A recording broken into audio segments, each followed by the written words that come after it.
அனைவருக்கும் வணக்கம். நம்ம ப்ரிலிம் சீரிஸ் பார்த்துட்டு இருக்கோம். இந்த கிளாஸ்ல நாம வாட்டர் வேப்பர் பத்தி பார்க்க போறோம். இந்த வாட்டர் வேப்பர்னா என்ன, அது ஜியோகிராஃபில இல்ல இந்த கிளைமேட் சேஞ்சில் எந்த விதமான கான்ட்ரிபியூஷன் கொடுக்குது, அதே போல இந்த வாட்டர் வேப்பர் ரிலேட்டடாக பிஒய்க்யூவில் என்ன மாதிரியான கொஷின்ஸ் வந்துருக்கு அப்படிங்கிறத ரொம்ப பார்க்க போகிறதில்ல. ஒரு 3 கொஷின்ஸ் மட்டும் என்னன்றது நம்ம பார்த்துருவோம். முதல்ல இந்த வாட்டர் வேப்பர்னா என்ன? ஒரு நீரை நாம கொதிக்க வைக்கிறோம். கொதிச்சதுக்கு பிறகு அந்த நீரானது ஆவியாகி போகுது இல்லையா, அந்த நீராவி தான் நம்ம வாட்டர் வேப்பர் அப்படின்னு சொல்கிறோம். சின்ன பசங்களுக்கு சொல்கிற மாதிரி இருக்குதா? சரி, ஓகே, சாரி. ஸோ வாட்டர் வேப்பர்னா என்ன? நீராவி. நீரை கொதிக்க வைக்கிறதுனால ஏற்படக்கூடிய அந்த ஆவியை நாம் வாட்டர் வேப்பர் அப்படின்னு சொல்கிறோம். இந்த வாட்டர் வேப்பரை பற்றி நாம் என்ன தெரிஞ்சுக்க வேணும் அப்படின்னா, வாட்டர் வேப்பர் அப்படிங்கிறது ஒரு க்ரீன் ஹவுஸ் எஃபெக்ட்டுங்க, greenhouse gas. Water vapour அப்படிங்கிறது ஒரு ஸ்ட்ராங்கஸ்ட்டு நேச்சுரலான க்ரீன் ஹவுஸ் கேஸ். சரிங்களா? ஏன் அதை க்ரீன் ஹவுஸ் கேஸ் அப்படின்னு சொல்கிறோம்? க்ரீன் ஹவுஸ் கேஸஸ்னால் என்ன? இப்போ சூரியன்லேருந்து வரக்கூடிய அந்த சோலார் ரேடியேஷன், ஷார்ட் வேவ்னு சொல்லுவோம் இல்லையா, அந்த ஷார்ட் வேவ் ஆனது பூமிக்குள்ளே வருது. பூமியில் வந்தது பிறகு அது ரிஃப்ளெக்ட் ஆகும். கரெக்டாக? ஸோ ரிஃப்ளெக்ட் ஆகக்கூடிய அந்த டெரஸ்ட்ரியல் ரேடியேஷன், அந்த லாங் வேவ் ரேடியேஷனை சில கேஸஸ் அப்சர்வ் பண்ணும். கரெக்டாக? இப்போ ஒருத்தன் நம்ம கூட சண்டை போடுறான். இப்போ பிக் பாஸ் பார்க்குறீங்க, ஒருத்தன் சண்டை போடுறான். நாமளும் அவங்ககிட்ட பேசிட்டு விட்டுடுறோம் அப்படின்னா அந்த பிரச்சனை அங்கேயே சால்வ் ஆகும்.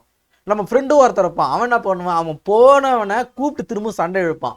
அப்போ அந்த பிரச்சனை ரொம்ப பெருசாகுமா? அதே போல தாங்க பூமி இருக்கு. அந்த பூமியை சூரிய வெளிச்சமானது நேராக தாக்குது. தாக்கி என்ன பண்ணும்? அது ரிஃப்ளெக்ட் ஆகி மேலே போகும். இது ஆல்பிடோ எஃபெக்ட்னு சொல்லுவோமா? அதாவது சூரியனுடைய வெளிச்சமானது பூமியில் பட்டு ரிஃப்ளெக்ட் ஆகக்கூடிய அந்த வேலையை ஆல்பிடோ எஃபெக்ட்னு சொல்லுவோம். ஸோ இது பனி இருக்கக்கூடிய பிரதேசங்கள் அதிகமாக இருக்கும். பனியெல்லாம் எங்கே இருக்குமோ, ஏன்னா ஒயிட்டாக இடத்துல ரிஃப்ளெக்ட் ஆகும், கருப்பாக இடத்துல டார்க் கலர்னா அப்சர்வ் ஆகும், லைட் கலர்னா ரிஃப்ளெக்ட் ஆகும். ஸோ இது உங்களுக்கு தெரிஞ்சுது. ஸோ இப்படி ரிஃப்ளெக்ட் ஆகி போகக்கூடியதை போனவனே இவன் பிடிச்சி கை பிடிச்சி இழுக்கிறான். இந்த சூரிய வெளிச்சம் பண்ணது ரிஃப்ளெக்ட் ஆகி போகுது. அதை பிடிச்சி இழுக்கிறதுனால பூமியானது இன்னும் ஹீட் ஆகுது. இந்த மாதிரியான கேஸஸை க்ரீன் ஹவுஸ் கேஸஸ்ன்னு சொல்லுவோம். நான் வாட்டர் வேப்பர் ஒரு க்ரீன் ஹவுஸ் கேஸஸ், CO2மே ஒரு க்ரீன் ஹவுஸ் கேஸஸ். ஏன்னா CO2 அப்படிங்கிறது பூமியில் எப்போவுமே இருக்குது, கான்ஸ்டண்ட்டாக இருக்குது. இதெல்லாம் குவான்டிட்டி பேஸ்டு க்ரீன் ஹவுஸ் கேஸ்ன்னு சொல்லுவான். இதெல்லாம் பூமியில் இருக்கணும்னா இருக்கும், இருக்காமலாம் போகாது. டெரஸ்ட்ரியல் ரேடியேஷனில் இருக்கக்கூடிய டெரஸ்ட்ரியல் கேஸஸாக இருக்கக்கூடிய வாட்டர் வேப்பர், ஓசோனுமே டெரஸ்ட்ரியல் இருக்கக்கூடியது. அது அட்மாஸ்பியரில் இருக்கும்போது, இந்த ஸ்ட்ராட்டோஸ்பியரில் இருக்கும்போது அது இந்த ஓசோன் கேஸ் ஆனது நமக்கு நல்லது. ஆனால் இது டெரஸ்ட்ரியல் இருக்கும்போது, கிரவுண்ட் பிளேஸில் இருக்கும்போது அது நமக்கு கெட்டது. ஓசோன், வாட்டர் வேப்பர், CO2 இதெல்லாமே பூமியில் ப்ரெசென்ட்டாக இருக்கக்கூடிய விஷயங்கள். ஆனால் அதோடைய அளவு அதிகமாகும் போது நமக்கு அது பாதிப்பு. சரிங்களா? இப்போ நம்ம தெரிஞ்சது என்ன? வாட்டர் வேப்பர் அப்படிங்கிறது ஒரு ஸ்ட்ராங்கான நேச்சுரலான greenhouse gas. It absorb long wave terrestrial radiation. மேலே பார்த்தது தான். இது ஷார்ட் வேவ் ரேடியேஷன், இது ரிஃப்ளெக்ட் ஆகி போகிறதுனால இது லாங் வேவ் ரேடியேஷன். இந்த ரேடியேஷனை அதை அப்சார்ப் பண்ணணும். சரிங்களா? ஹீட் பட்ஜெட் ஆஃப் த எர்த்னு சொல்லிட்டு நம்ம கிளாஸில், நம்ம சேனலில் ஜியோகிராஃபியில் ஒரு கிளாஸ் இருக்குது, அதை போய் பாருங்கள். பூமியுடைய ஹீட் ஆனது ஒரு குறிப்பிட்ட லெவல்லே இருக்கும். ஆனால் அந்த குறிப்பிட்ட லெவலை விட இதை அதிகப்படுத்தக்கூடிய வேலையை இந்த கிராஸஸ் பண்ணும். Act as a feedback, not a forcing agent அப்படிங்கிறத நம்ம பார்த்துடுறோம். சரிங்களா? ஸோ அடுத்த இதில் நம்ம முக்கியமாக தெரிஞ்சிக்க வேண்டியது என்ன அப்படின்னா, ஸோ கண்டன்சேஷன், இதை பார்த்துருவோமா? ஸோ கண்டன்சேஷன் ரிலேட்டட் டேர்ம்ஸ் அப்படின்னு பார்க்கும்போது, கண்டன்சேஷன்னா என்ன? இப்போ நம்ம பார்க்குறோம், மழை எதனால மழைப்பொழிவு ஏற்படுத்துது அப்படின்னு பார்க்கும்போது, நீராவியானது உயர போக போக போக என்ன ஆகும், ஒரு கட்டத்தில் அது என்ன பண்ணும், அந்த நீராவியானது குளிர்ச்சி ஏற்பட்டு மழை பொழிவு கொடுக்கும். இது நம்ம கண்டன்சேஷன் சொல்லுவோம். கரெக்டாக? கண்டன்சேஷன் ஒரு குறிப்பிட்ட அந்த டியூ பாயிண்ட்டை ரீச் ஆனது பிறகு அந்த ஏர் ஆனது சேச்சுரேட் ஆகுது. சேச்சுரேட் ஆனது பிறகு மழை பொழிவு கொடுக்குது. ஸோ இதுதான் condensation. So dew point, temperature at which air becomes saturated. நம்ம ஒரு பஞ்சு எடுத்துக்கங்க. பஞ்சு என்ன பண்ணுறோம், இப்போ வைக்கிறோம், அதில் தண்ணி ஊற்றிட்டே இருக்கிறோம். ஒரு குறிப்பிட்ட லெவல் வரைக்கும் அது அப்சர்வ் பண்ணிட்டே இருக்கும். குறிப்பிட்ட லெவலுக்கு மேலே என்ன ஆகும், அந்த பஞ்சிலிருந்து நீரானது வெளியே சுற்றாக ஒழுக ஆரம்பிக்குமா? ஸோ அதுதான் சேச்சுரேட்டட் பாயிண்ட். அது போல் ஏருக்கானது ஒரு குறிப்பிட்ட லெவலுக்கு மட்டும் அதால் நீரை சேமித்து வைக்க முடியாது. அப்போ அதை தான் டியூ பாயிண்ட் அப்படின்னு சொல்லுவோம். அப்படி டியூ பாயிண்ட் ஏற்படும் போது condensation occurs, air cools below the dew point. Dew point விட பிலோவாக அது கூல் ஆகும் போதும், ஏர் பிகேம் சேச்சுரேட் ஆகும் போதும் என்ன ஆகும், அது ரிசல்டண்ட்டாக clouds, fog, dew, frost, so இதெல்லாம் வந்து ஏற்படுறதுனால மழை பொழிவு ஏற்படுங்க. ஸோ புரியுதா? ஸோ ஒரு டியூ பாயிண்ட் இருக்குது, ஃபாகாகவும் இருக்கும். ஏன்னா அதிகப்படியான இந்த ஃபாகில் எதனால் கிரியேட் ஆகுது? அது குறிப்பிட்ட லெவலுக்கு மேலே போகாமல் இருக்கும்பொழுது நீங்கள் பாருங்கள், சூரிய வெளிச்சம் வரும்பொழுது, சூரிய வெளிச்சம் வரதுக்கு முன்னாடி வரைக்கும் இந்த ஃபாகானது பூமியிலே இருக்கும். சூரிய வெளிச்சம் வந்த பிறகு என்ன ஆகும்? அது நீராவே டக்குன்னு மேலே போக ஆரம்பிச்சு. நீங்கள் பார்க்குறீங்க, இது பனிக்கலர்றதுனால நீங்கள் அதை எவிடெண்ட்டாக வந்து நோட்டீஸ் பண்ணுவீங்க. ஸோ இதான் வந்து சொல்கிறாங்க, இந்த வாட்டர் வேப்பரானது ஒரு குறிப்பிட்ட லெவலுக்கு அதோட சேச்சுரேஷன் பாயிண்ட்டை ரீச் ஆனது பிறகு மழை பொழிவு கொடுக்கும். இவ்வளோதான். அது வந்து கீழே இருந்துச்சுன்னா ஃபாகாக இருக்கும். ரொம்ப மேலே மேலே போச்சுன்னா அப்படின்னா அது என்ன ஆகும்? ரெயின்ஃபாலாக வரும். ஸோ இப்படி நம்ம சொல்லிட்டு இருக்கலாம். இது வந்து காமனாக இருக்கக்கூடிய தேரி, வெவ்வேறு இடங்களுக்கு தகுந்த மாதிரி அது வேரி ஆகும். இதே இமயமலை சாரில் அது பனிப்பொழிவாக இருக்கும். கரெக்டாக இப்போ வெஸ்டர்ன் டிஸ்டர்பன்சஸ் வருது இந்த சமயத்தில். நேற்று கூட பார்த்துருப்பீங்க, வீக்கான வெஸ்டர்ன் டிஸ்டர்பன்ஸ்னால நேற்று பேப்பரில் போட்டிருந்தாங்க, ஹரியானா பகுதிகளெல்லாம் வந்து ரொம்ப குறைவான மழை பொழிவு ஏற்படுது. அதே போல் இமாச்சல் ஸ்டைட்டில் வந்து ஸ்னோஃபாலே இல்லைன்னு சொல்கிறாங்க. ஸோ இந்தியாவானது இப்படி தான் உங்களுக்கு தெரியும், இந்த இடத்துல வந்து மழைப்பொழிவு கொடுக்குது, ஆனால் இந்த இடத்துல போகும்போது அதே பனிப்பொழிவு ஏற்படுது. ஸோ இதுக்கு ரெண்டு வித்தியாசம் என்ன? கூட ஜாகிரபி தான். ஒரே வாட்டர் வேப்பர் தான், ஒரு இடத்துல மழை பொழிவும் ஒரு இடத்துல ஸ்னோஃபாலையும் நமக்கு கொடுக்குது. நம்ம இதை பார்க்குறோம் இல்லையா? ஸோ வாட்டர் இருக்குது, அது என்ன ஆகும்? ஃப்ரீஸ் ஆகும்போது சாலிடாக மாறும்.